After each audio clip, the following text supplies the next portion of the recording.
সুপ্রিয় দর্শক, আসসালামু আলাইকুম রহমতুল্লাহ।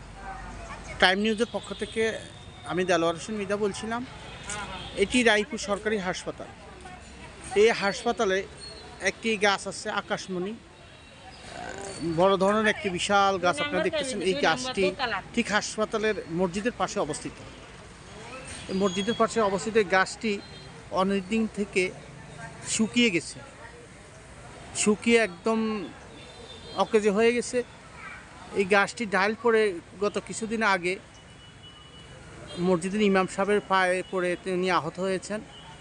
গাছটি যে কোনো মুহূর্তে ভেঙে পড়তে পারে এবং মানুষ আহত নিহত হতে পারে, ঝুঁকিপূর্ণ বলেছেন অনেকেই।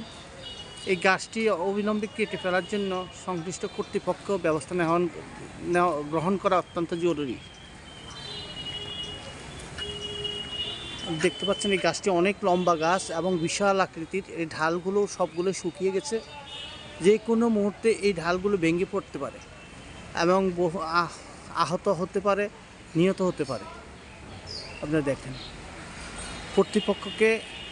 কর্তৃপক্ষ অবিলম্বে এই গাছটি কেটে ফেলে মানুষকে নিরাপদ করে দিতে হবে। হাসপাতালে অনেক রোগী আসেন, কেউ যদি রোগের চিকিৎসা করতে এসে নিহত আহত না হন, সেই ব্যবস্থা গ্রহণ করতে হবে কর্তৃপক্ষকে। বিশাল আকৃতির একটি গাছ আপনারা দেখতে পাচ্ছেন। ঠিক এই মসজিদ, এখানে হাসপাতাল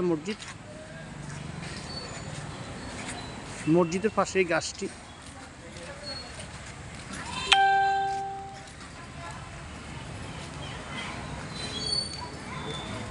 বিশাল গাছটির অবস্থা অত্যন্ত ঝুঁকিপূর্ণ।